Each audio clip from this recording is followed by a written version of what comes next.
Hi, welcome everyone here at the library and also everybody at home watching on Facebook. My name is Lacey Starling. I'm the president and CEO of Link NKY. We're the newspaper here in Northern Kentucky, and we're putting this event on tonight. We're going to be talking about housing. When we did our community survey in the fall of last year, we asked Northern Kentuckians what were the most important issues facing Northern Kentucky. And resoundingly, housing rose to the top. All of the issues that have to do with housing. Development in Northern Kentucky, affordability of housing, accessibility of housing. And so we knew that that was going to be an important topic for us to tackle. In our May 16th super issue, we did a deep dive into multiple different topics around the housing shortage that exists in Northern Kentucky, and you're going to hear more about that shortage from our experts. But I just want to say how excited we are to have folks who are interested in learning about how to solve this problem. We've talked enough about it. Now, how do we fix it here in our community? I would be remiss if I didn't thank our sponsors for tonight's event. As I said before we went live, these events take a lot of work to put on for our staff at Link and for the staff here at the library, and so we're really grateful for our sponsors. Our venue sponsor, as always, is Fisher Homes. GBS does the audience participation sponsorship on the front of your program, and for those of you at home, there'll be a link dropped in the chat here in just a second. If you scan the QR code that's right on the front, that is our audience participation app. So the best way to allow folks at home and here to participate in the conversation is to drop questions that you have into that app, and then Evan, our moderator, will be able to see those questions and ask them of our panelists. If you're not comfortable with the app, Maddie, our community engagement manager, can write your questions down and put them in the app for you. So we have a solution for that too if you're not comfortable using the app on your phone. Our patron sponsor is the Northern Kentucky Forum, and our sponsors, Executive Transportation, Gateway Community and Technical College, and Republic Bank, are friends of the program, and we're very grateful for their support. Also, if you find value in what we do, whether it's our super issues that are mailed for free to every single household in Northern Kentucky, or these events, which are also held for free for anyone who wants to attend either in person or online, there is a link inside your program, or there'll be one dropped in the chat to donate. Community donations and community support are an important part of what helps keep Link free for everyone in Northern Kentucky, so that it doesn't matter how much you earn, you can read the news and you can know what's happening in our community. It's really, really important for our continued sustained success here in the Northern Kentucky community.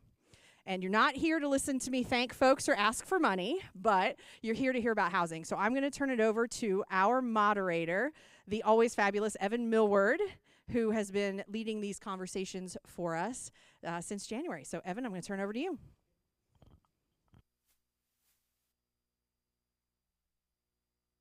Hi, everyone. Thanks for being here. We have like a full house again, which is really nice. It's nice to see all of you up here. Hi to everyone on Facebook.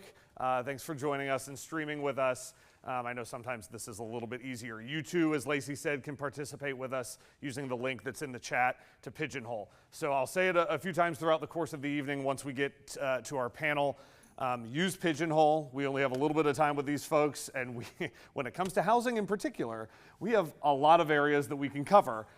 So we're going to try and get into as much of it as we can, but so this helps us kind of cruise through, and then it falls on me to keep everyone on track. So I'm going to introduce the panel in a little bit, but what we've started to do with some of these is we like to hear a little bit of personal experience, almost a testimonial of sorts, to get things started and kind of give us a level set of what this all means and where we all are. And so I want to bring Maggie Whitfield up. Maggie's an elementary school teacher in Newport. She's taught in Newport for a while, but just made Newport her home a couple of years ago.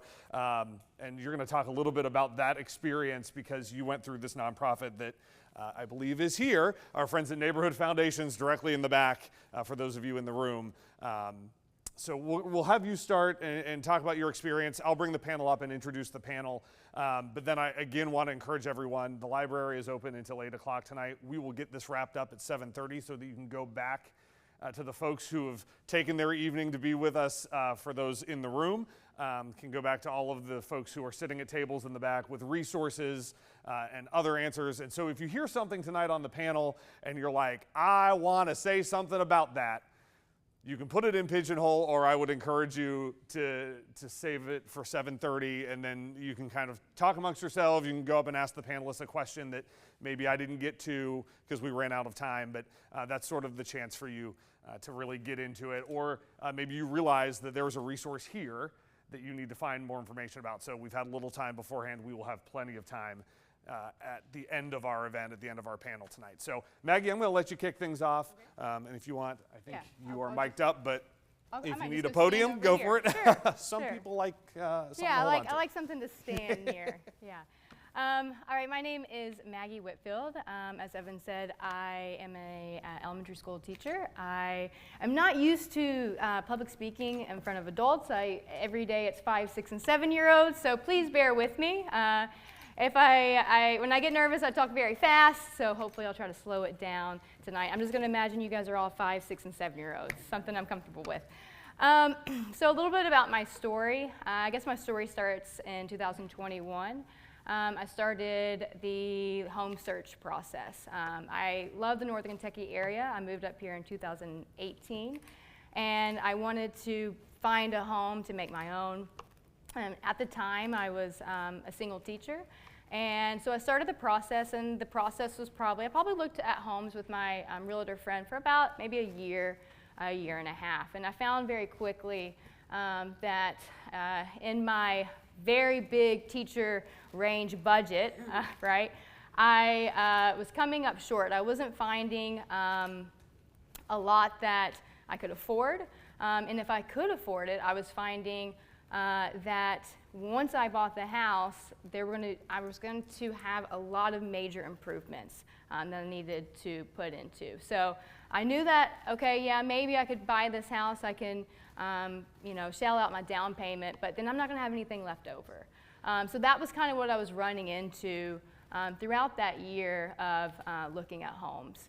So kind of at the end of the year, I thought, I think I'm just going to take a step back, and I'm going to decide to just be content with renting and just go from there. And then so I kind of gave myself 3 options. Either option A, stop searching for homes and be content renting, and then that was okay. I knew that would be fine. Option B, or option 2, was to, at the end of the year, I would just find a new job. Because as a single teacher, I was like, this just isn't this might not work for me for the rest of my life. And although I love teaching, and that really broke my heart, I knew at the time if I really wanted to buy a home, this was probably not going to be that option to continue teaching.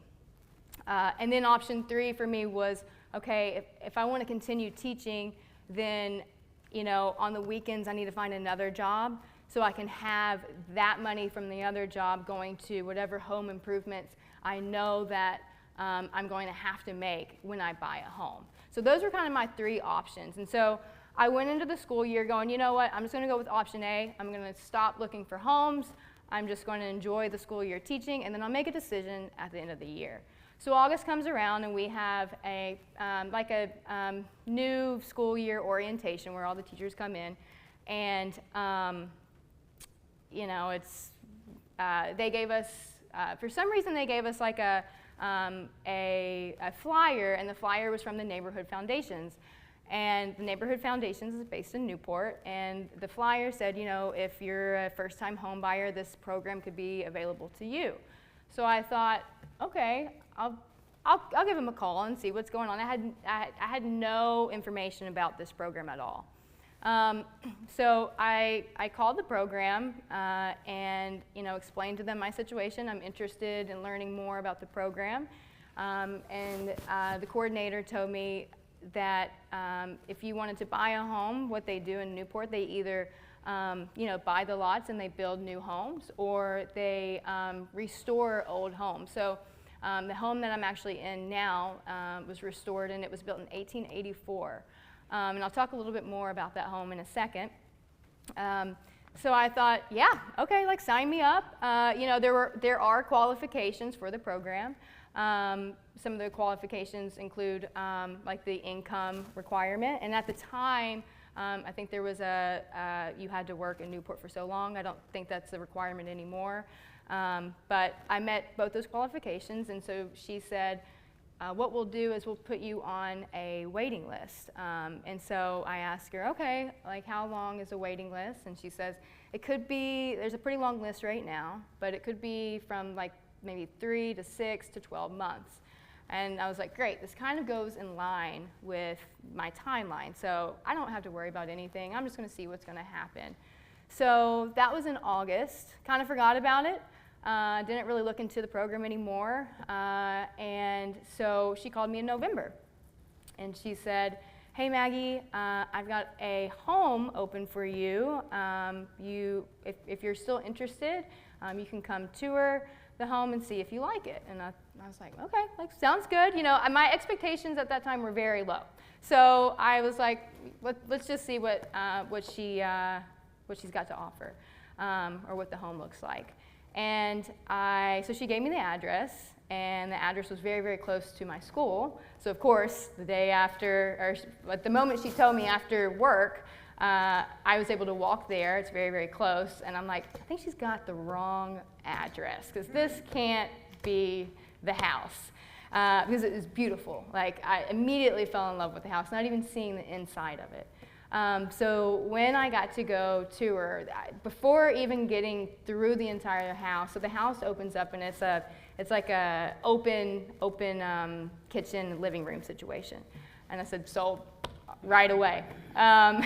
Because all of the houses that I was looking at before that were in my price range, I mean, this house, it would have never come across my search for what I could afford.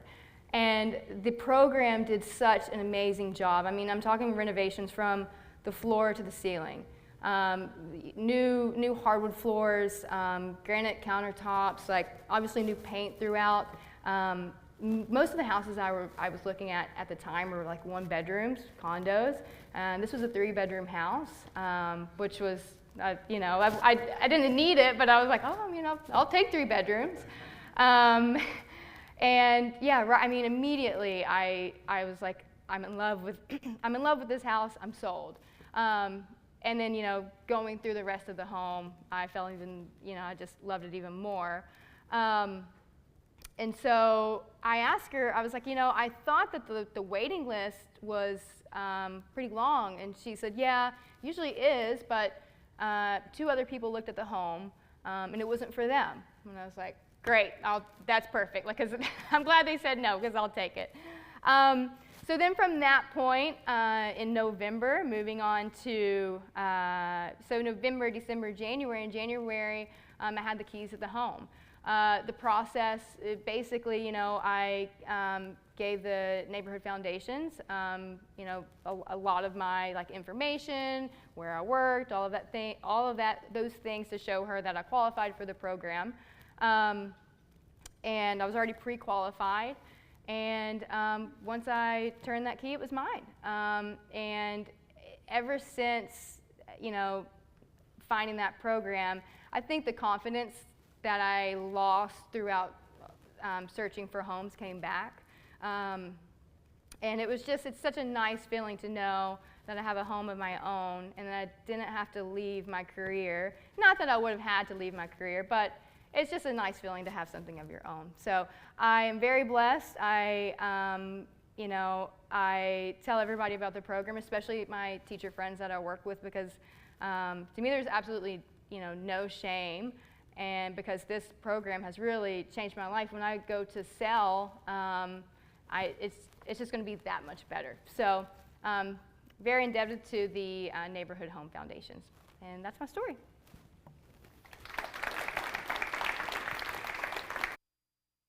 Thank you, and I'll have you join us on the panel, if you don't mind.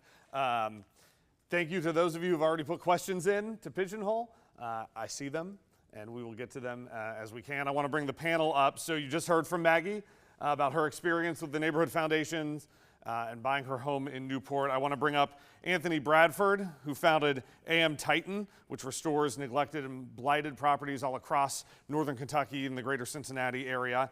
Eric Jackson is a Northern Kentucky history professor, and an emphasis in this particular case on zoning. And then I want to bring up Marjorie Spinney, the co-founder of Renting Partnerships, which is helping renters build equity through community management, in essence, helping keep rents low too, while building that equity. So our panel, everyone, let's give them a round of applause. I'm going to actually have you scoot right over there for me. Yep. And I always like to say, in these events, I'm not being rude on my phone. That's just where Pigeonhole lives. So if you see me staring at my phone half the time, I promise you I'm not texting my friends or anything.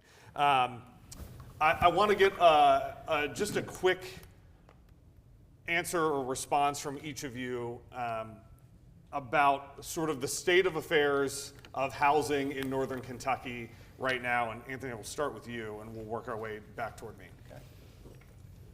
What's your question again? How would you describe the state of housing in Northern Kentucky right now?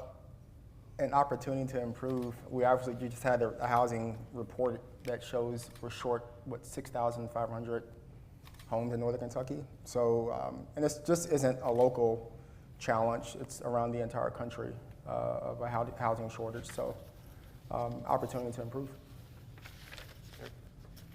Complex. Complex on so many levels, from zoning to urban development to understanding the history of those two concepts and how they play out in different types of groups of people and their housing plight. So it's complex. Marjorie. I think that the housing issue is an economic issue fundamentally, and that we're not building ourselves out of it. We have I'm not an expert on Northern Kentucky, but I have looked at the statistics, and they're very similar in the greater Cincinnati area. We have a large number of renters. Almost 50% of people who rent are paying more than 30% of their income for their housing. And that's been going on for a long time. It's not a new problem, but we're becoming more aware of it. What's even more devastating is that we have 20% of people who are paying more than 50% of their income for rent. When people are paying more than 30 or 50% of their income for rent or for housing, they aren't able to afford things for their kids. They aren't afford to pay for insurance. You know, they skip, if they get sick, they're devastated and they may not be able to pay the rent. So it's a really disastrous situation, and it's a very serious one that is a little different. I mean, so I agree, the complexity is different. It's not the same as not being able to afford to buy a house.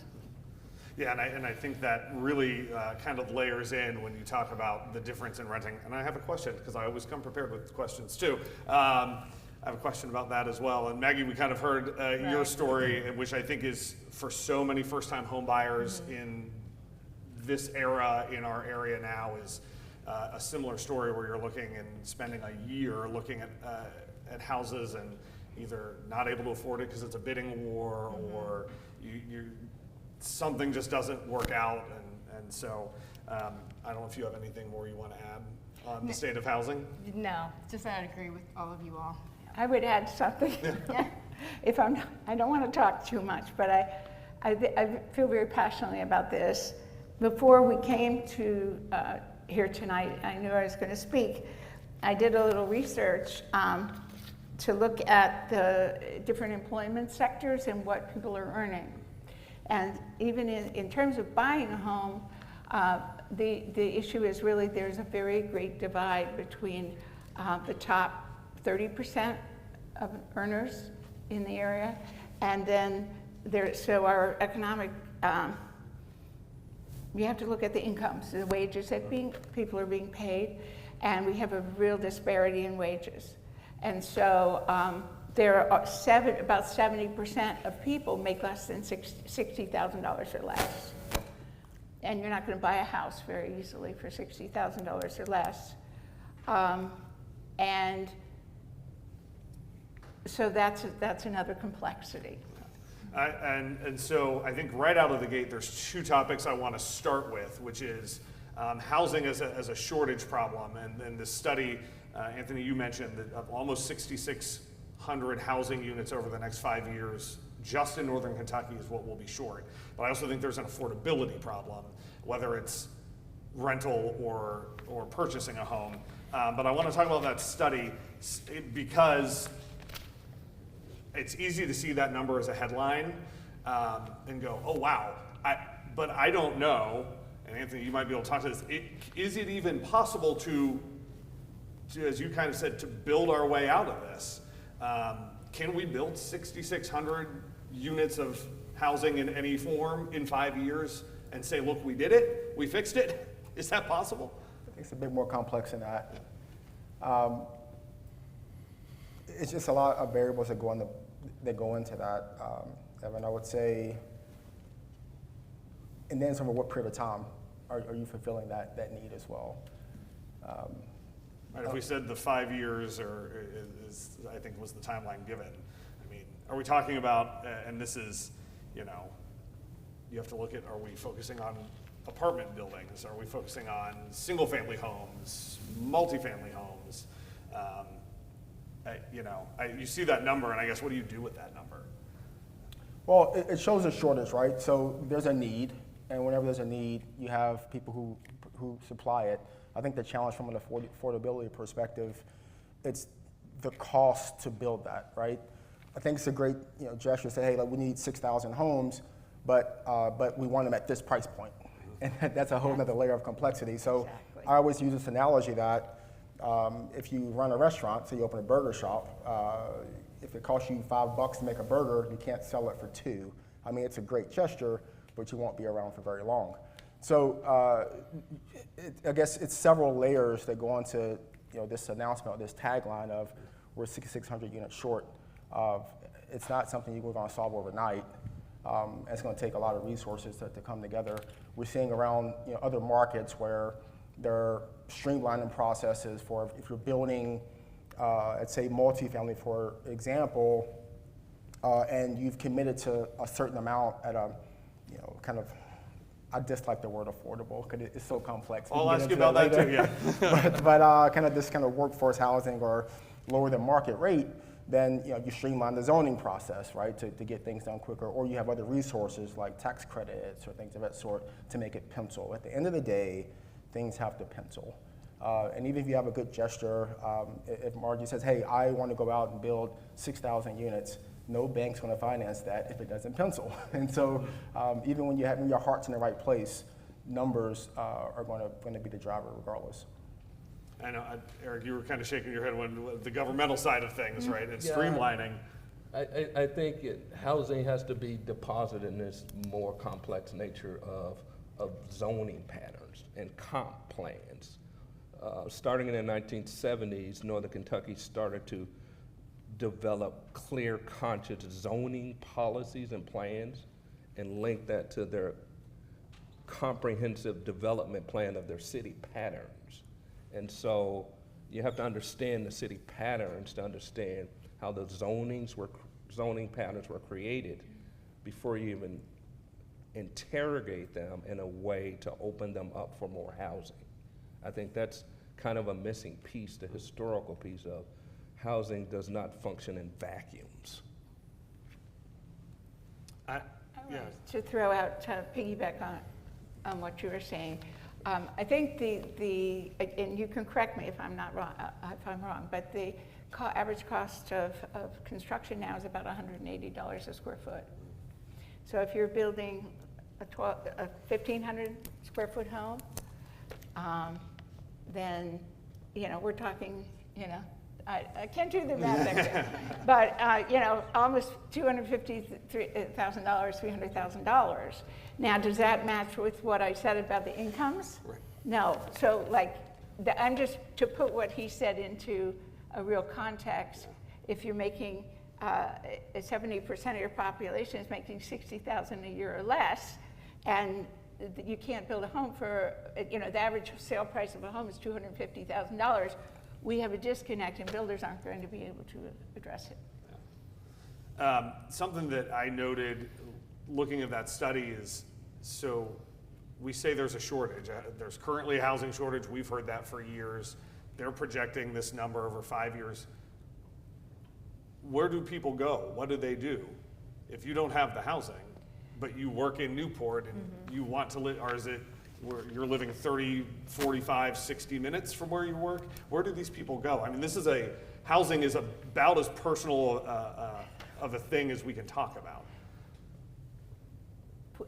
The studies that I've seen that call it a housing shortage are not, if you read closely, okay, what they're saying is there's a shortage of housing. There are too many people paying more than 30% of their income for, and we need housing for people. There's a shortage of housing that's affordable to people.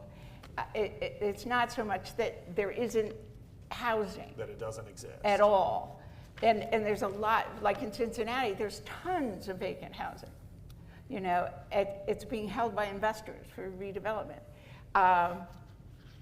You know, they can't redevelop it at the prices unless they can get a high amount of money for the rents, what people can afford. That's the structural problem. And it's really not as simple as we have a shortage of housing, let's just build it. I think we've seen a bit like a shift in demand. I guess to answer your first question, others may stay with parents longer or stay with family longer until they find a home. I've heard that they rent longer. But we've also seen a shift in demand for even the desire for home ownership, where younger generations don't want to be tied down to a mortgage, or they saw loved ones go through a challenging time in 2008, or they want to have the flexibility to move to a different state when a job opportunity presents itself. So the demand for rental housing, we've seen a significant uptick. They don't want to have to deal with the leaking toilet. I want to call somebody when that happens, right? And it's not my problem. So I don't know if we're in the same, I guess, ecosystem of like the early 90s and 80s when it comes to the strong desire for home ownership either. I think there's a shift there. Right, and then, my other question with that study was, what does this look like? So does there need to be more of an emphasis on rental units? What is that like? I think people think of housing as, this is my single family home that I bought, the American dream, right? I bought the single family home, this is where we live, I have a lawn, I take care of it, and I park my car in the garage every night. And I think to your point, how do we need to change, like, so many people are renting. So what types of housing units are we looking at? What's available, what do we need to build? I'll open up to anyone.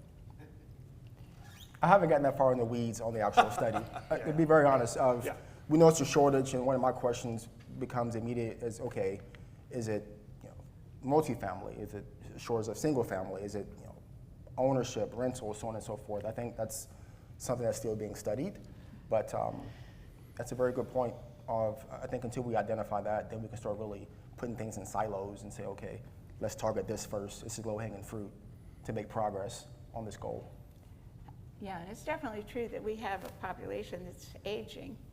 The baby boomers are moving into, that they aren't going to stay in a home a lot longer, and if you're a single person and you're living on an income of $50,000 or something, it's really hard to take care of a yard and take care of your kids and you do your job and everything else. So homeownership is a struggle. So I agree that I think delving into exactly what segments, what income, get a really good understanding of the market. And I think it's glossed over as we have a shortage of housing.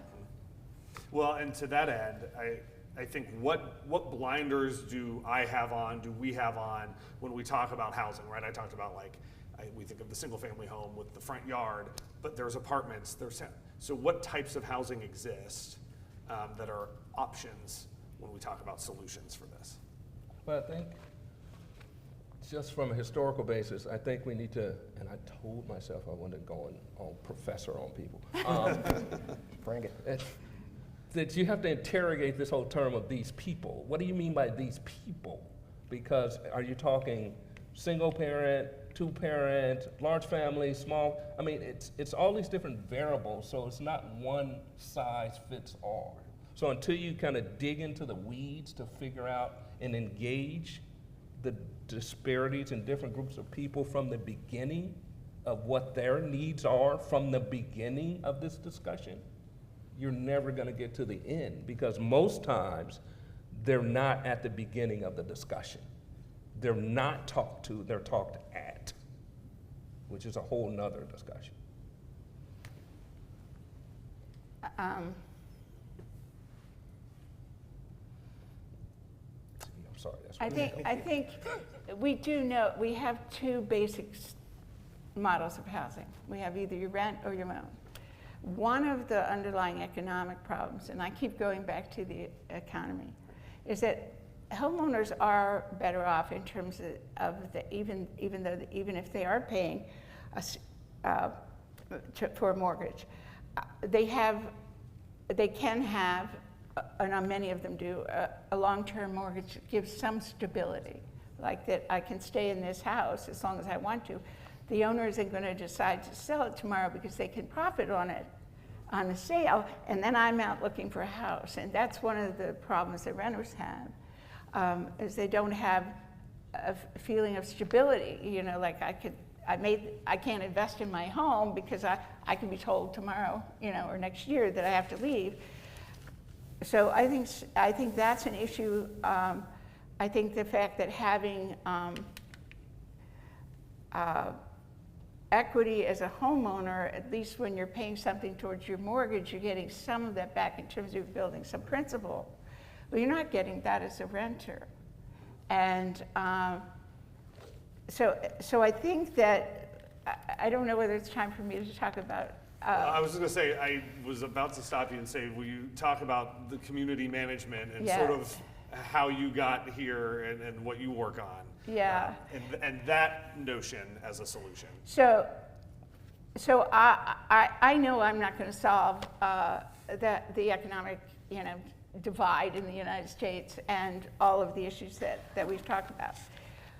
But I do think that we can create a different model of housing that isn't really either owning or renting, that allows people to stay long term, that allows them to participate in taking care of their housing, have a voice about how it's managed, and allows them to keep the rents permanently affordable. And I've developed a model. We started doing this as a property management approach back in 2002 in Over the Rhine with very low income housing. And so we created a model where the residents commit to stay at least 5 years. They participate monthly in meetings where they set maintenance priorities. We discuss the budget.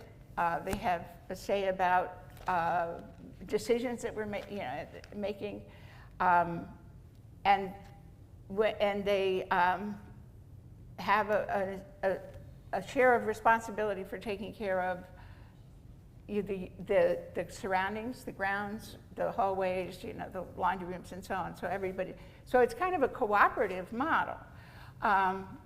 What we found over the last 25 years in the housing that we've done, and I've done it, moved on from that into another area, but it has worked the same way, is that we save enough money with that model on vacancy and turnover compared to comparable rental housing that we can allow residents to build savings credits up to $10,000 in 10 years. So, and then because we have a perpetual program because our housing, so I moved away from just property management into owning, developing it, so that we make the commitment, we own it as a nonprofit, that the housing will not be sold. So then we can offer the stability that renters don't normally have. We can say, well, we're never going to sell this housing. It's to be owned by the nonprofit. You make your commitment to the community management. We save all the money that if it was rental was going to go into turnover and vacancy, and you're going to earn those as credits. You can do that as long as you live there, because we have proven over time that financially That's trade-off. By having stable residents who really participate and function as a community, we save at least that much money as the $10,000 that they earn through that program. I'm curious how long your longest tenant has been there. Well, now it's hard to say because I did this first in housing we didn't own, and the owner decided not to continue. You know, it was a low-income housing tax credit project, and we didn't control it, which is why I started another organization to buy housing and where we could control it. We did that with just a couple of people at the beginning. We just had we had a group of people who wanted to do this, and then we went out looking for housing for them to buy, and then I worked to get the financing and get grants to buy it, to make it affordable, and they have never moved. They've been there 10 years. We did that in 2015, and they've been there 10 years. Since that, we've been able to, the hard part for me is to raise the funding to make the housing affordable, and it is reasonable. Our rents are about like $500 below market, so we try to make it as affordable as possible. But the model could work no matter what level you're at. And none of our residents have ever left. So we have 3 more duplexes, and we just finished a 10-unit apartment building. So, I mean, that's the idea, is that it's long-term. And we want people this to be their best and house that they ever had, and they don't ever want to leave. And because part of what our organization is trying to do is also build back the idea of a community, that you're part of something that isn't just you going and walking in your door and closing it and going in your cute cubby, but you're actually part of a community that's working together for the same thing, to keep your housing nice and attractive and safe. Is the funding the hardest part of scaling? Yes. I guess, because I am curious, is Yes, scaling there is and modeling this no elsewhere? problem finding people who want to do this. The problem is finding, and that's been a challenge, because we do want to try to make the housing as affordable as possible. And so at $180 a square foot, or, you know, which is almost it's that rehab cost or new, that's a challenge. So we have had to raise funding. And the typical affordable housing developers, they're not going to do this. You know, they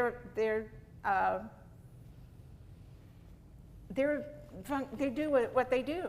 You know, they're in a groove, and they do what they do, and they manage the way they manage, and they're not going to, you know, change the whole entire approach like this.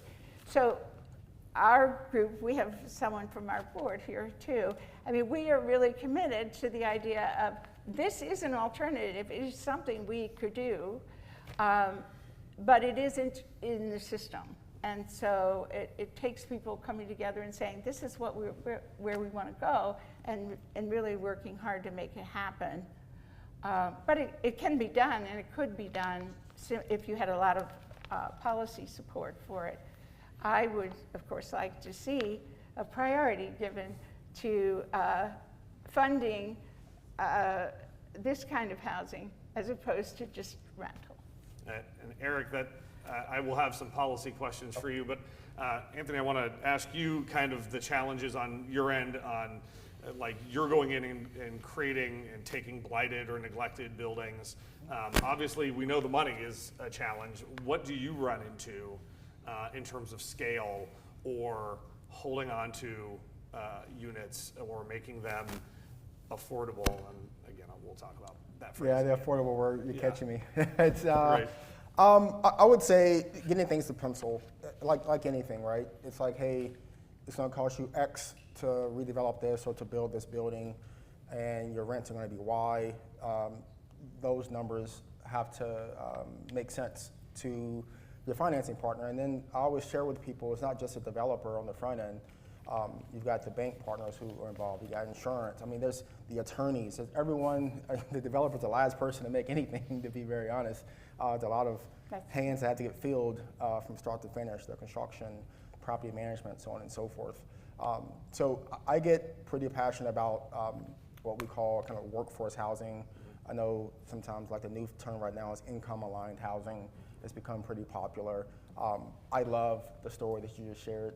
To me, you know, educators, excuse me, I'm gonna cover my mic here. Educators, you know, firemen and women, like they should, if they want to be homeowners, they should have a path to get there. And so the program that you went through, I'm extremely passionate about. I think putting more resources into nonprofits like that is one tool in the tool belt. I know the Brighton Center, I'm looking back here, they also have programs to get people on those paths to home ownership as well. And so I think as we look at tackling, you know, this opportunity, because it's what it is, who's already found success, and how do we put resources around that to help hopefully scale it?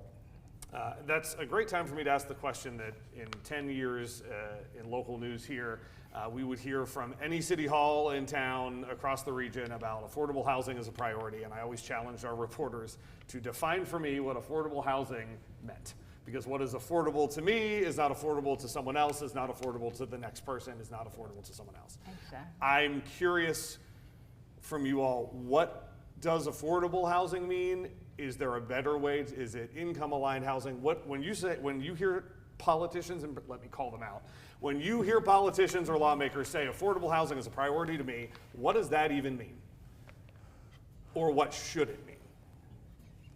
It's so wide. I can't wait for Eric's answer now. Yeah, it's so wide, and I would say it's a few different buckets, right? You've got subsidized housing, which is one bucket and has a need, and there are a good amount of resources that are available in the market that incentivize developers and investors to build subsidized housing. And then you have kind of this workforce housing, and then you have typical market rate housing. That's how I view it personally, right? And so I think where the biggest opportunity we have in the market right now is what we call, you know, income aligned or workforce housing, everyday trades that are folks who are looking for housing. There aren't many resources available that incentivize someone to take the risk to build this middle income housing. And I think that's an opportunity. Eric? What was the question? When we hear the phrase affordable housing, what does that mean? What should that mean? By politicians in particular? Or in this Well, context? that's usually, I feel like, where we hear that most, right? It means everything and nothing at the same time. Because usually it's in the context of either this kind of odd urban renewal comp plan kind of deal that's kind of mismatched in there. It's not really teased out because it's not, nobody pressed them on how to define it. What group of people are you talking about? Where is that place gonna be? It's not in a historical context because of urban renewal and zoning. I mean, because you have to dig in the weeds of that stuff. So it's kind of thrown out there that most people want affordable housing. Nobody's gonna say, no, we don't want affordable housing. And that's usually as far as it goes, because you don't have to define it. Right. It means everything and nothing at the same time. It's a good slogan. I mean, you put it on a poster now and run for office, I'm for affordable housing. People vote for affordable housing. No, I'm not gonna vote for them, they're for affordable housing. So, It's also a technical term. Sure. It's also a technical term, and when politicians use it, what they are talking about is there is an affordable housing industry in this country. The affordable housing industry is financed by low-income housing tax credits. And so that is what they mean, as opposed to subsidized housing, where people either are getting a subsidy for their rent, or it's public housing, or something like that. That there's sort of a transfer of money between the resident or to the owner. So technically, what affordable housing means is that there is a grant from a government agency or public agency for the development of that housing. It does not come directly to the property. The way it's done is that large corporations and banks we'll give them money to build the housing, and then they can take tax credits to write off taxes they don't pay taxes on their other lines of business. So it's an incentive. It allows the government to fund housing to make it more affordable without actually putting it in the government's housing budget. So it's not in the budget the Congress passes, you know, we're gonna put so much money into housing. Because it's all worked through the IRS. And yes, it's complicated. That's why there's an industry that does it. That's what the term means, and it refers to that industry. Most of the affordable housing developed in this country is developed by a relatively small number of large organizations, builders and developers. This is what they do, and they may work with small organizations like a nonprofit agency or something, you know, but who sort of manages the housing and is a partner in it. But they do the development because the legal and financial structure of the thing is a very complicated model. Just to piggyback on that, I think that's a drilling down historical, technical process of understanding it. I'm really not thinking that politicians are drilling down on that. That's not really what they're saying. I don't think they're going into the weeds on that.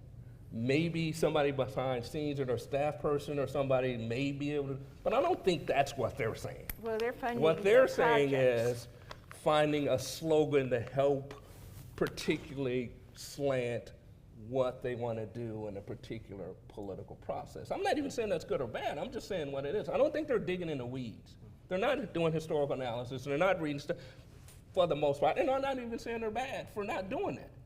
I'm just saying expecting somebody to be affluent in all the details of affordable housing and running for political office is not something I would believe in, but that's just me.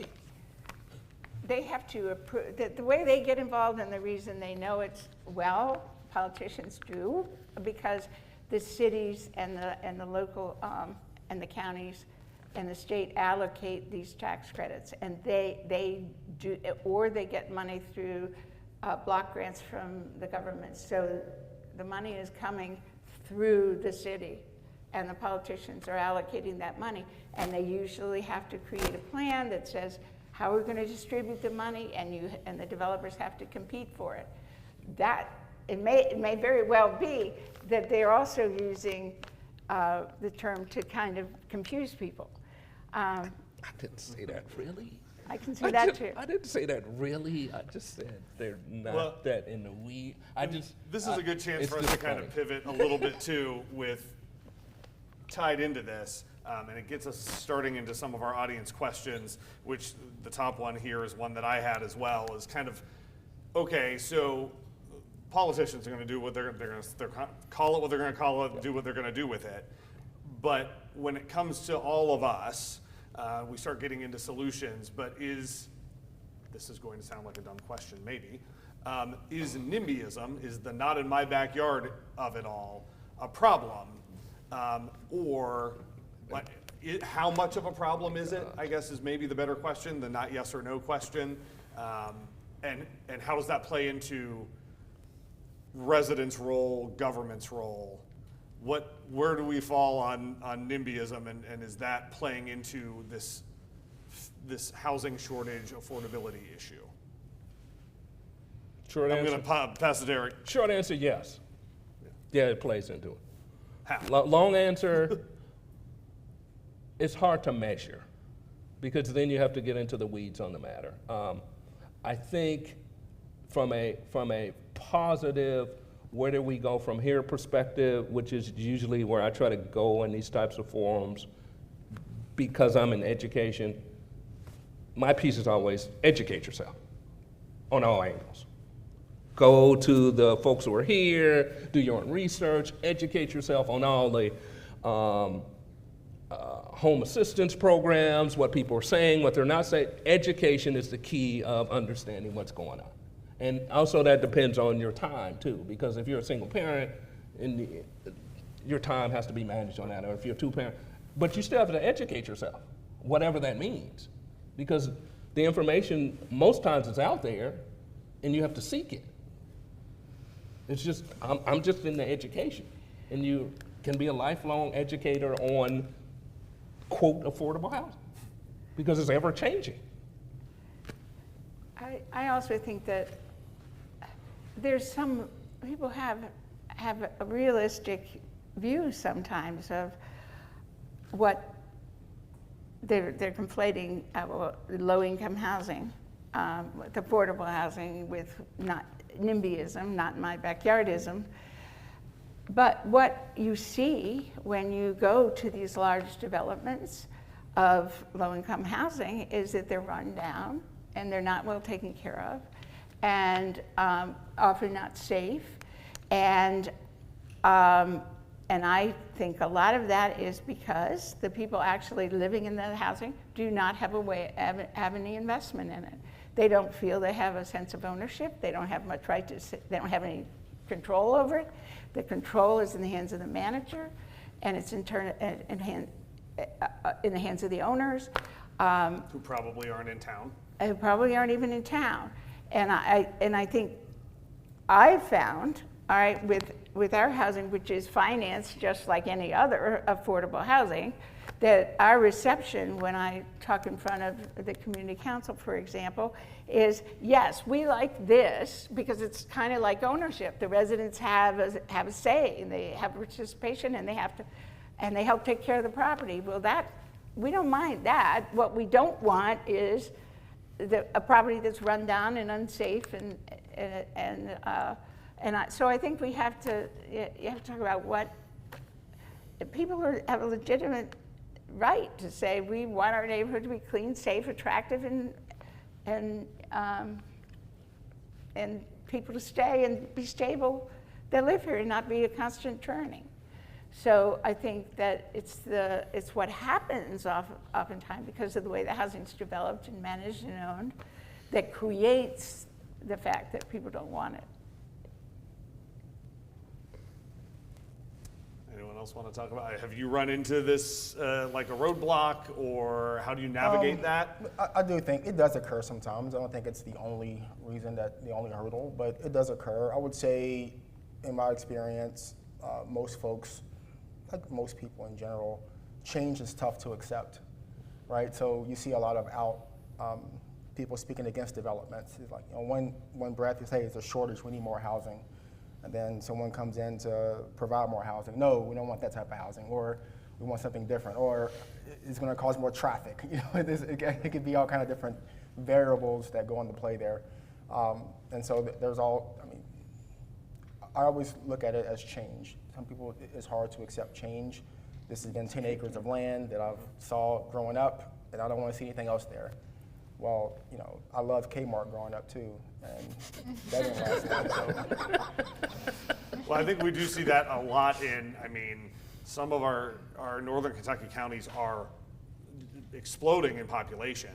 And it is what we all grew up with. The family farms may be gone now because they've made way for the sort of Pleasantville developments, for lack of a better word, right?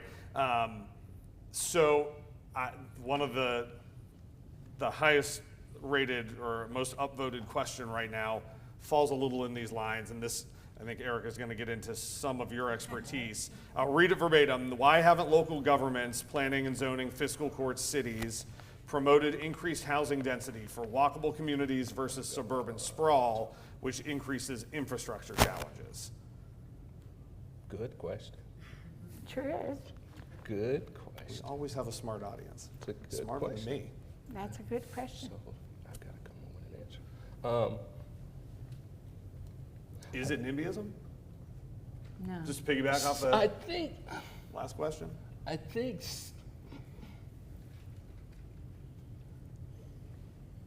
gonna just use your answer. I think it's what would be the economic benefit of doing certain things,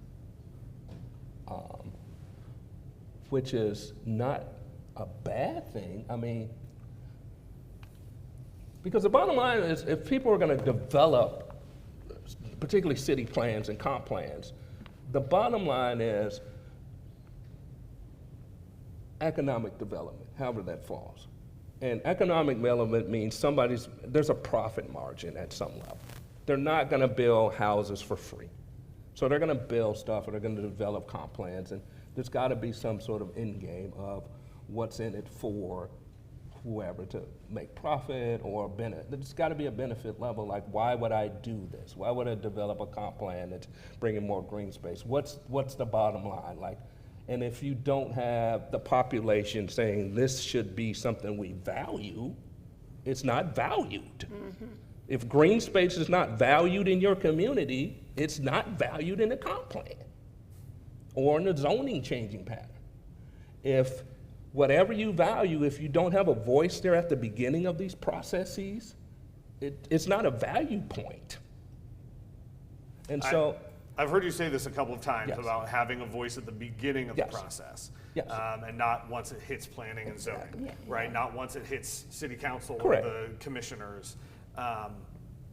Do you think then that is more, does that drive, I guess, chicken or egg? Is that NIMBYism, or does NIMBYism come because you weren't given a voice? Or is the pushback, maybe not even NIMBYism? Well, nobody's going to be willing to tell the guy who's selling his farm to a developer that they can't do that and build houses. right. That we don't have a support for that kind of planning that would say, let's have a concentration of development and do it in a certain style and coordinate with our parks and our roads and everything. Correct. We don't have that kind of system. Or even more, and I'm kind of going around the margins because this thing could blow up real quick. Come on, Professor. So, because I've worked with 2 different government entities involved in comp plans, and so my question to When you say comp plan, do you mean comprehensive plans for cities of how you want them to lay out. So, because it's not just falling out of the sky. How cities are developed and how different neighborhoods are developed and how zoning patterns are developed, they don't just fall out of the sky. City managers and city officials have tracks and they have visions and they have people. They want to drive how they want their cities and towns to develop. If you think that's not the case, I don't know what world you live in. Because they're driving how they want their cities to develop. And so my section is always find people who are not normally at the table and make sure they're at the table at the beginning of these plans, particularly folks who don't look like you. If you really want to be real about this stuff, find people who don't, and I'm not even talking about race or ethnicity, I'm talking class. Because people get pigeonholed of how they look. You just look at them and you put them in these little boxes. And they shouldn't have a voice because they look like this. They don't have a jacket on or a tie or whatever. And so they don't need to be at the table. Or you got this whole issue of let's just put it out there, immigration issue, which is a whole nother layer on top of comprehensive plans. Because people are migrating to the United States, however way they're doing it, and they're trying to make a better life for themselves, and they want affordable housing, however you want to spin it. But they don't look like us. They look different, and that means something to certain people, and it means something to other people. And historically, it's been that way. And to pretend it's not, again, you're in pretend world. So how do you make sure that your voice gets there early on? You go into the communities in which they are, however different people look, and make sure they're at the table at the beginning. Come to our meetings, or come to your churches or synagogues or your places where you are. We'll come to you. If you don't want to come to us, we'll come to you. That's how you have to come to them sometimes, because trust is hard to build when you're the other. However you would define the other, whatever that means. But when you're the other, trust is hard. It's like, and I teach a class on, I told you, I'm going into professional mode, sorry. I'm gonna stop. It's like a weird Underground Railroad thing. It's like, oh, so you're part of this Underground Railroad thing, and I do it because Northern Kentucky it's fraught with that kind of stuff. At some point, people had to trust other people who didn't look like them for freedom. They just had to. They had to take a chance, and it would cost them something. Sometimes their lives. Like, trust is hard to build with the others on all sides. And it's not a one-off. It's like I'm gonna have one meeting and we did that and check the box. It's a relationship. How would you grade Northern Kentucky development on relationship building? C-. Explain. C-. A little above average. Yeah?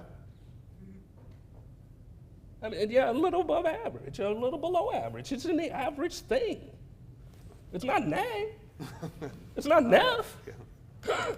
It's kind of in that average kind of thing. I mean, I've lived in Northern Kentucky almost 30 years, and it's the diverse populations. If you don't want to count them, it's still going to be diverse. They're still there. Count them or not. Anthony, I'm curious, it's grown over kind time. of your thoughts on the early and often engagement. My perspective? Yeah. Your turn. Development in general is a very long process and extremely risky and extremely capital intensive. Yep.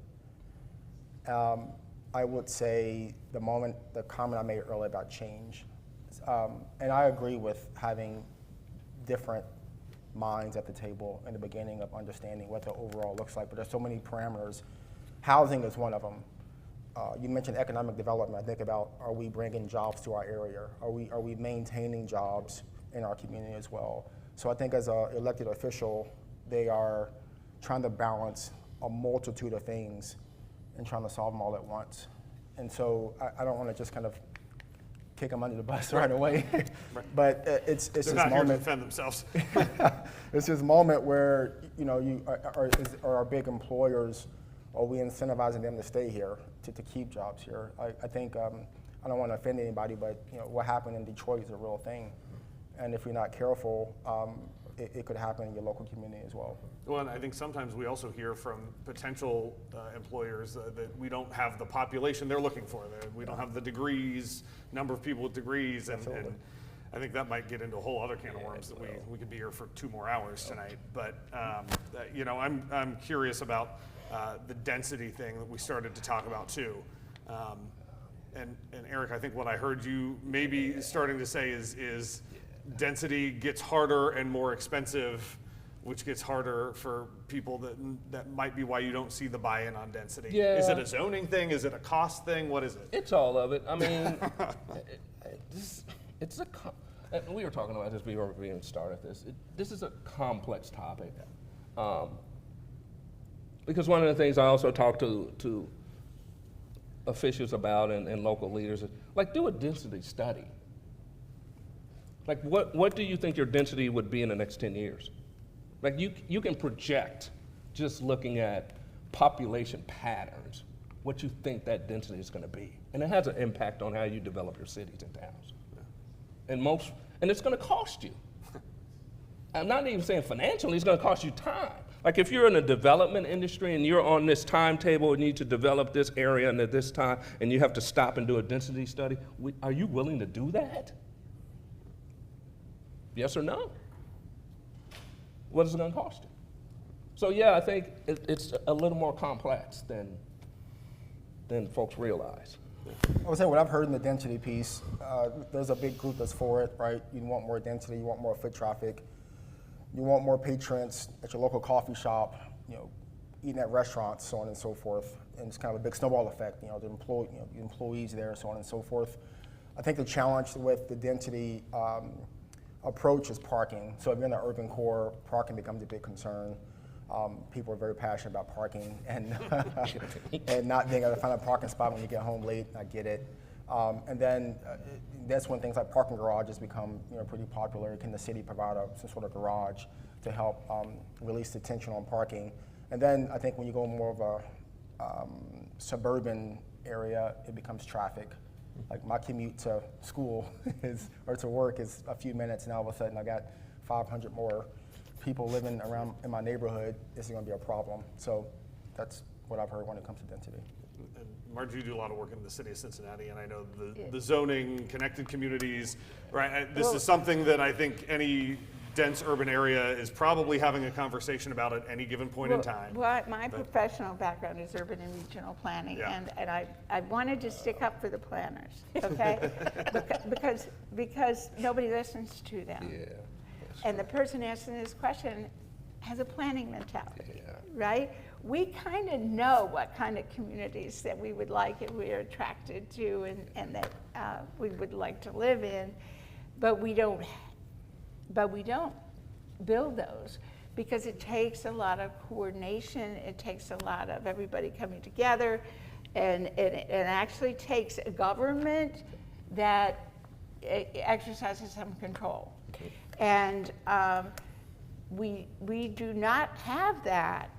We also want to believe that everybody has the right to do whatever they want to do with their property and not be told what they can do with it. And it is certainly a lot easier to go out and build a subdivision than to try to deal with the politicians and the neighbors and the coordination of streets and roads and public transportation and everything to build the kind of community we would really like, or that city planners would love to do. So I think we have a conflict in our values of what it is we really want, and we don't want to give up, the right to sell our property for whatever the maximum we can, or to fill it. If we complain about affordable housing, but we don't want to give the right to sell our housing for as much as we can possibly get. And we don't want to tell the investors that are driving the prices of housing up that they can't do that. So we have some conflicted values, and it results in some of the things we're not happy with some of the results. I want to make sure that we have plenty of time to talk about resources and solutions, but you touched on something, and we've skated around it a little bit. And it's one of the really good questions from our audience, and it deals with, I think, what we would all call gentrification. The specific question is about Newport, and what are your comments on the cadence of Newport, affordable housing or old housing that's bought out by developers, flipped or renovated, and the price hikes up, and suddenly the neighborhood is not a low middle income necessarily, and is now you're running into displacing people. Yep. You described Is there a it. question? That's what happens. And the question was, what are your comments on it, right? So I guess it's that. So If the question is it good or bad? at what point does development what's the become question? gentrification would be my question. What's the question? At what point does development become gentrification? That's the elephant in the corner. I mean, nobody knows until it's exploded and people have been displaced. Well, true. Yeah, I'm sorry. Because gentrification has been going on since the late 60s, early 70s. That's not new. The complexity of it is it's escalated, and the speed of it has picking up over the decades. Is it good or bad? Depends on what side of the coin you're flipping on. I mean, if you're a developer, it's a good thing. If you're being displaced, obviously, it's a bad thing. So my question is always, the people are you displacing, where were they in the process of this development that turned into gentrification? Where were their voices? Because they're usually not there, or they're placed at the end after they're pushed out. So that's why I try to find where did you do community engagement with the folks in the community? Like, where did that happen in this whole process? Well, from the developer's perspective, though, they're not planning to gentrify. It just costs $180 a square foot. And it just so happens that the only people who can afford to buy the properties that you develop, and that's what you do, are people that are upper income. If they could afford to develop for $50 a square foot, I believe they would.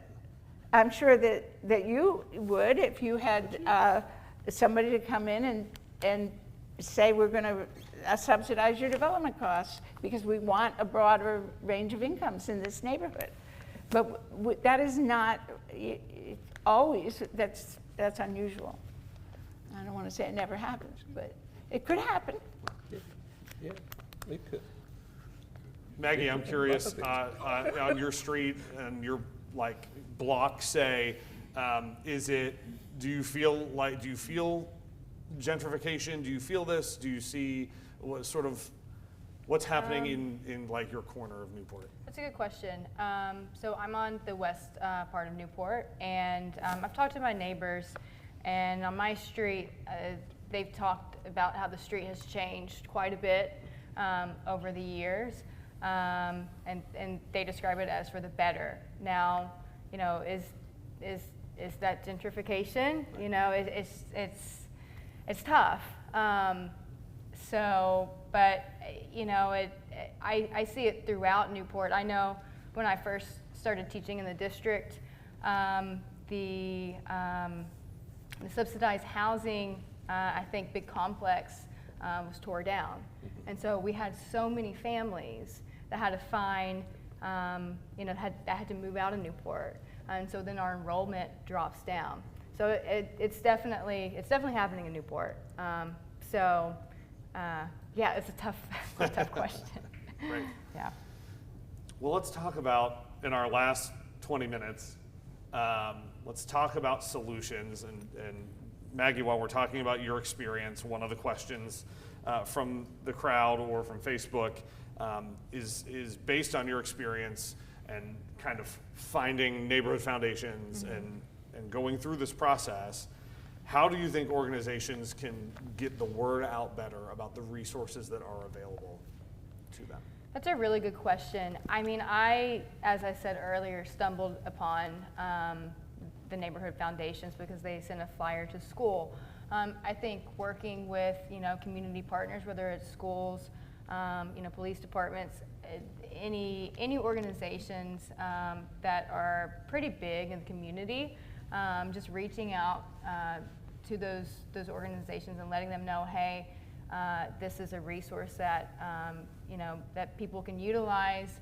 And I think even too, and maybe they do already, and I'm ignorant, but I think reaching out to realty groups, because I had no idea, and I had worked with my realtor for a year, and I didn't know that that program existed. So that's my advice, I suppose. I'll ask the three of you, what resources do you know of that you would point people to in a similar, I want to change my housing status situation, or I'm looking to buy, or I'm in an emergency? What resources do you know of and do you like to recommend to people, or that people should know about? My fallback position is always the obvious. Public library. That's all the resources you need most times. Yeah. Your local public libraries. That's a good point. It's kind of the nose on your face. We're paid for it, right? Exactly. I think in our situation, because obviously I'm trying to create an alternative kind of economy or an alternative type of housing that people could band together and they could purchase, this is essentially our underlying model, is that people get together, we buy and develop housing for them, and they operate it together, and they save a lot of money on the operation, which then, can be, through the way we've structured the financial program that goes with it, then they build up their equity in a savings account, and And the housing stays affordable because they don't sell it. When somebody leaves and comes in, they take the money they've built up the savings account with them. They don't sell their unit, so the next person can come in and get it at the same price that they did. And I think people essentially can get together and say, we want to create this sort of housing, even if it's just, 4 or 5 people buying one of these, what do you call them, quadruplexes or whatever. So I like the idea of people being kind of pioneers. I would say, resources, obviously, you can always research, Google. I think a lot of your local city governments have, like I know City of Covington has a housing a program as well. They're trying to incentivize to bring more homeowners into the city, which is great.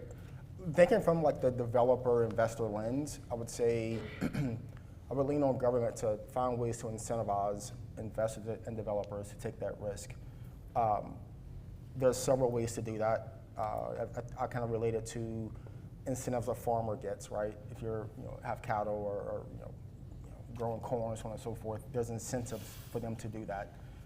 In the developer world, you got to find something to help close that gap, because again, making your burger for $5 and selling it for $2 just isn't going to work. But if you tell that developer, hey, we'll find a way to close that gap for you, then more will take the risk, and then incentivize them for the need you have in that community.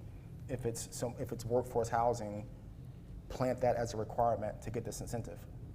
If that's there, they will deliver on it. But that has to start with that. I've heard, I think, and I don't want to simplify down to one thing, but I've heard a few times that specificity is missing and important in all of these discussions. The buzzwords are worthless, if not a distraction in some ways. So I think that's interesting, and I've heard you say that before. To our audience, Facebook, everyone here in the building, there's a closing question in Pigeonhole that has gone live right now. There was an opening question that was basically like, what's your status? What brings you here? What's your investment in a discussion about housing tonight? That closed when we started earlier, but the closing poll is an open-ended question for you tonight. So again, those at home, if you've got the link pulled up, it's what's the most important thing you learned tonight? We left it pretty broad for you because we've talked about a little bit of everything and probably not enough about any of it. So, because we have 90 minutes to do this in. So take some time to do that as we start to wrap up here. I think maybe the most important question that came in for our speakers tonight was a question I had as well, and that is, okay, what can I do about this? I don't make decisions at City Hall or at the county. I'm not a developer. What can we do collectively about housing shortage, affordability, whatever issue may exist or arise in the future? It's hard to do anything. Solve the world's problems right here. It Erlanger really, Brace it really Library. is. I mean, I'm really pleased and proud of you all for coming out to talk about this, because it is a tremendously complex issue and it's a hard one to do anything about. And I think that you're doing something you can do about it, is to learn about it and to realize that it's not as simple as just going out and building, building more homes. And then knowing a little more about it, voicing your opinion, because a lot of this, particularly with affordability, does come down to local governments having influence over it. They influence where the money goes to build affordable housing. They make decisions about what developers they're going to subsidize and who they don't, and which projects, what those projects should look like. So if they decide they're going to give $1 million to developer X, who isn't putting in green space and who doesn't have, isn't a walkable neighborhood or isn't near, the store, and the community would prefer those things, they should they need to be able to have an influence in how those funds are allocated. And that means getting involved. And I do think that's hard, because I think that the industry has the ear of the politicians, because they know what the money is, they know the money's there, and they know how it works, right? So they know how to get it. I think people learning about it, I'm sure when I talked about it, it came off as sounding like, oh, this is too complex, and it's, but it's not all that complex. And if you know how it's working, then you can go in and you can say, no, we do know that we should have a say about how you're allocating those money and which developers are getting it and what kind of projects that you're funding. I think probably is to talk about it. Talk about it with your neighbors. Talk about it with your friends. Talk about it in your groups, your organizations, your churches. Organize folks to talk about it, and when the opportunity comes to have meetings like this or meetings with your local politicians, go to those meetings as a group. Bring people together. I mean,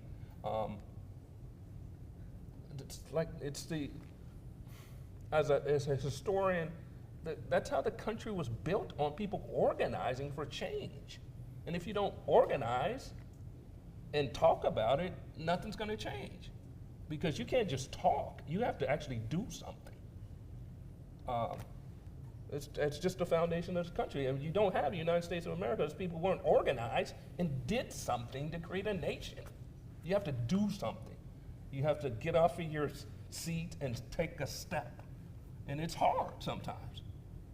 But nobody said it was going to be easy. You have to do something.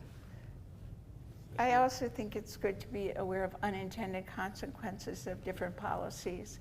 Some of the policies that we see, for instance, and I'm going to say it out loud, tariffs are going to make the cost of housing much more expensive, because a lot of the materials that are used in building and lumber is coming from other countries.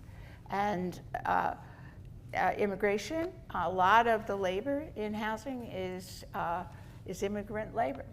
And those are just two off the top of my head, but I think being aware that things that seem like they have nothing to do with housing are going to have an impact on what housing costs are going to be.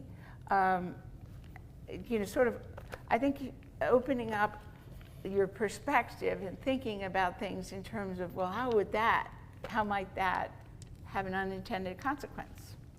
Maggie, I'm curious how you would answer this question, kind of having gone through it and on the other side and now in it, of maintaining housing. How do you think, like, you can now help the situation or get word out about resources? Yeah, I think,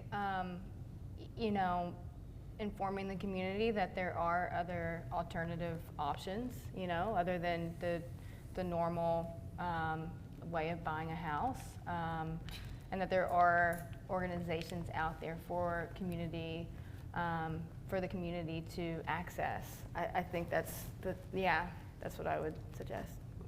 Anthony, I'll give you the last word on this one. Sure. I'm going to piggyback off Eric and say, keep it really simple, get involved. I think about events like this, you get educated, get involved. When your local elected official has open forums, be present, make sure you're heard, and when they're running for office, hold them accountable for what they ran on, and so and stay close to it. And your voice means a lot because it's your community, you're living there, and I don't know who knows how long their term is, but you want to make sure you get something delivered. So yeah, get involved.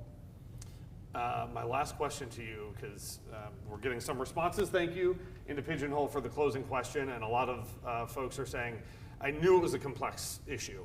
I'm not sure I realized how complex, and someone mentioned it feels like it's impossible to fix it. So my last question, and Anthony, I'll start with you again, and work our way down, is this too impossible to fix? And if the answer is no, where do we start? It's not impossible. We're a resilient country. I think we'll be okay. It takes smart minds at a table. It's not something that can be solved overnight. It's going to take time. But I think you got to look at the low-hanging fruit, target that first, and make some progress, take some momentum. I don't know if it's Margie's way of doing things. I don't know, and there's several different ways to tackle it. There's no one way. So I don't like the pessimistic approach. I'm pretty optimistic, and so I do think there's a way to address it, but it will take some great minds to do it.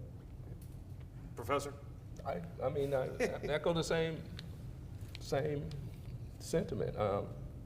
Again, going in my professor mode and teaching what I teach on Underground Railroad stuff and people in this region. It's ordinary people doing extraordinary things all the time because they choose to do it. That's our history. Ordinary people doing extraordinary things all the time because they choose to do it. You make a choice to be involved. You're not trying to get rich. You're not trying to make a name for yourself. It's just ordinary people doing extraordinary things all the time because they chose to do it. Well, I think a couple of things. One, I agree that it's a very complex problem, and it totally seems like we can't fix it. I know as an individual I can't fix it. I felt with creating rental equity and developing rental equity communities, I was doing what I could. And I've seen it, I've had an influence nationally. There's a National Co-op Bank meeting next week. Somebody from our group is going up to. I would work with other people who want to do this in these communities. And we just go our own path, kind of like our stealth development. And we don't worry about what everybody else is doing because we can't fix everything. There's that. But I also think we're not everything and we're not for everybody either. So I do believe and agree that we need diversity, we need different types of housing, and we need to keep working on other things too. So but I don't think it's an easy answer. And so my concluding thought, I recently was talking to my sister about something, and she said, well, I've found that the simple answer to a complex problem is almost always wrong. And I think that's absolutely right. And we should just be very, very careful of thinking that we're going to solve this with one simple approach. It's going to take lots of approaches. Maggie, based on what you've lived and then heard today, is it impossible to fix? And if not, how do you fix it? I'm definitely going to go with you all. I definitely don't think it's impossible to fix. I obviously don't have the knowledge that these wonderful people have about housing, but I think like what we did today, gathering and talking about this housing situation and gathering you guys are super intelligent about this issue, and just continuing to have these conversations is a good way forward. With that, we'll close our panel. A reminder that for those of you in the room, sorry to Facebook, you missed the event in person, you missed a lot. There are resources in the back. They're going to stick around. The library closes at 8 o'clock. I'm sure we can ask our panelists, because I'm sure I did not answer everyone's question. We can probably ask you to stick around and mingle for a few minutes if folks still have questions for you all. But with that, we will wrap it up. I will remind you to support Link Media and Link NKY, an incredible organization and resource for this community, the Kenton County Public Library, the Erlanger branch here, packed full of programming as well. The next one of these, back from whence we came, is October 9th, here, same place, same time, It will be about K through 12 education solutions and challenges. If you were here for our very first one, was about Amendment 2 last year before the election. So we will talk about education in October. Enjoy your summer. Thank you for your engagement. Thank you all for your time and your thoughtful responses. Have a great night, everybody, and we hope you take something out here that you learned out with you home. Thank y'all.